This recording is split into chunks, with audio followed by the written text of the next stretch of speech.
News, सच जरूरी है।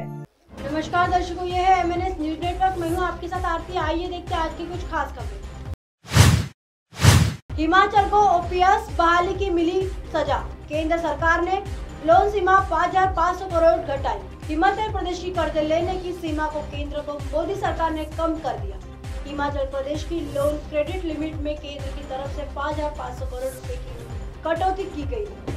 सत्ता परिवर्तन के 6 माह के भीतर हिमाचल कर्ज लेने की सीमा को घटाया गया, जबकि बीते जयराम राज में कर्ज लेने की सीमा को बढ़ाने की केंद्र सरकार ने मंजूरी दी थी, लेकिन अब सरकार बदलते ही केंद्र ने हिमाचल को झटका दिया है।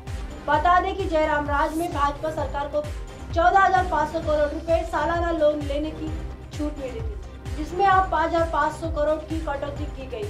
जानकारी के अनुसार लोन लिमिट में 5,500 करोड़ रुपए की कटौती के बाद अब 2023 और 2024 में सुखी सरकार 9,000 करोड़ रुपए ही कर्ज ले पाएंगे। माना जा रहा है कि सुखी सरकार के ओल्ड पेंशन योजना को लागू करने और दूसरे चुनावी वादों की वजह से केंद्र सरकार ने यह फैसला लिया है। इस फैसले की वजह से पहले से ही आर्थिक संकट में चल रहे प्रदेश की और वित्तीय संकट से जूझना पड़ेगा।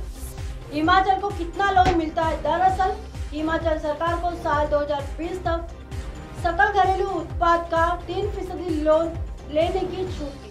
कोरोना काल में 2020 में भाजपा सरकार में यह छूट 5% तक कर दी गई, लेकिन हिमाचल में सत्ता बदलते ही अब केंद्र ने इस छूट को खत्म कर दिया। इसके अलावा NPA के बदले हिमाचल को हर साल मिलने वाली मैचिंग ग्रांट भी केंद्र सरकार ने बंद कर दी। इस ग्रांट के तहत हिमाचल को हर साल के मार्च में 1,780 करोड़ रुपए मिलते थे। इससे पहले केंद्र सरकार ने GST प्रतिपूर्ति राशि के तौर पर मिलने वाले 3,500 करोड़ से ज्यादा का बजट भी जून 2022 से बंद कर दिया। सीएम सुक्खू दिल्ली दौरे पर। दिल्ली रवाना होने से पहले मंगलवार दोपहर को सीएम सुखविंदर सिंह सुक्खू ने कहा कि केंद्रीय वित्त मंत्री निर्मला सीतारमण से मुलाकात हुई। हिमाचल की सालाना कर्ज की लिमिट केंद्र ने कम कर दिया। करीब 5,550 करोड़ रुपए की कमी की गई। इस बीच बातचीत होनी है। हाल ही में 1,780 करोड़ रुपए की NPA ग्रांट के साथ मिलने वाली मैचिंग ग्रांट भी रोक दी गई है। इस सिलसिले में अधिकारियों की एक टीम के साथ दिल्ली जा रहे हैं। आइए देखते हैं अगली खबर की तरफ। महाराष्ट्र सीएम एकनाथ शिंदे ने किसानों को दी बड़ी खुशखबरी। राज्य सरकार PM किसान की तरह देंगी 6,000 रुपए। महाराष्ट्र में किसानों के लिए एक बहुत बड़ी खुशखबरी है। 30 मई को महाराष्ट्र कैबिनेट ने नमो किसान निधि योजना को मंजूरी मिल गई है। केंद्र सरकार की तरह अब महाराष्ट्र सरकार भी किसानों के खाते में सालाना 6,000 रुपए जमा करेगी। महाराष्ट्र के मुख्यमंत्री एकनाथ शिंदे ने बताया कि आज कैबिनेट की बैठक में किसानों के लिए फैसले लिए गए। केंद्र सरकार ने किसानों को 6,000 रुपए सालाना देने का फैसला किया और वही फैसला राज्य ने लिया है, जिसमें राज्य के सभी किसानों को 6,000 रुपए सालाना दिए जाएंगे। इसके साथ ही महाराष्ट्र कैबिनेट के कपास उत्पादक इलाके में निवेश बढ़ाने की बात कहते हुए नई टेक्सटाइल पॉलिसी को भी मंजूरी दी है। उन्होंने कहा कि इसके जरिए सरकार 25,000 करोड़ के निवेश को आकर्षित करने का प्लान करेगी। साथ ही महाराष्ट्र कैबिनेट ने श्रमिकों की सुरक्षा, काम करने की स्थिति के संबंध में नए श्रम नियमों को मंजूरी दी। वही सीएम शिंदे ने इस पर कहा कि इससे लाखों श्रमिकों के हितों की रक्षा होगी। आइए देखते हैं अगली खबर की तरफ।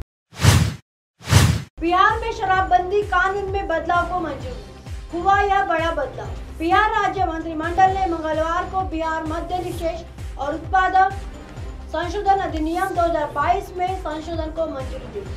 इसके तहत अब संबंधित अधिकारी राज्य में मद्य निषेध कानून के उल्लंघन में जब्त किए गए वाहनों को उनके बीमित मूल्य का 10% या न्यायिक प्राधिकरण के साथ उचित परामर्श के वाहन मालिक से जुर्माने के तौर पर 5 लाख रुपए वसूली करने के बाद छोड़ सकते हैं। संशोधित खंड जल्द ही राज्य सरकार के संबंधित विभाग द्वारा अधिसूचित किया जाएगा।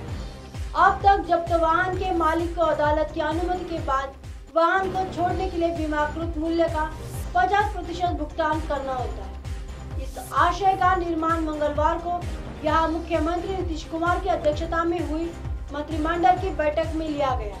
इस प्रस्ताव को मद्य निषेध, आबकारी और पंजीकरण विभाग आबकारी द्वारा कैबिनेट के समक्ष पेश किया गया था। जिलाधिकारी के समक्ष कर सकेंगे आपसे।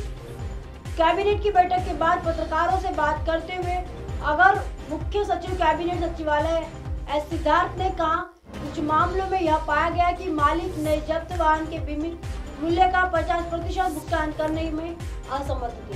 इसके अलावा कुछ मामलों में यह भी महसूस किया गया कि वाहनों के मालिक निषेध कानूनों के उल्लंघन में शामिल नहीं थे। इसलिए सरकार ने बिहार मद्य निषेध और उत्पाद शुल्क संशोधन अधिनियम 2022 के एक विशेष उत्पाद शुल्क अधिनियम 2022 के एक विशेष प्रावधान में संशोधन करने का निर्णय लिया। इसके तहत अब वाहन मालिक जब्त किए गए वाहनों के लिए बीमित मूल्य का 10% या जुर्माना के रूप में 5 लाख रुपए का भुगतान कर सकेंगे। उन्होंने स्पष्ट किया, सक्षम अदालत से उचित अनुमति के बाद ही वाहन को छोड़ा जा सकता है। इस संबंध में संबंधित जिलाधिकारी समक्ष अपील करनी होगी। पूर्णिया और दरभंगा के लिए तैयार होगा मास्टर प्लान। अब आप हमारे चैनल को आपके मोबाइल पर भी देख सकते हैं। मोबाइल ऐप पर देखने के लिए प्ले स्टोर से MNS news TV app download करें। Insta, link, Twitter, iQOO, Facebook और कई सोशल मीडिया के प्लेटफॉर्म पर हमारा चैनल उपलब्ध है। आप इसे यूट्यूब पर भी देख सकते हैं। आप हमारे चैनल को लाइव भी देख सकते हैं www.mnsnewstv.com पर। फिलहाल वक्त चला दर्शकों ब्रेक का। ब्रेक से लौटने के बाद देखिएगा देश और दुनिया की तमाम खबरें। बने रहिए MNS न्यूज पर। नमस्कार।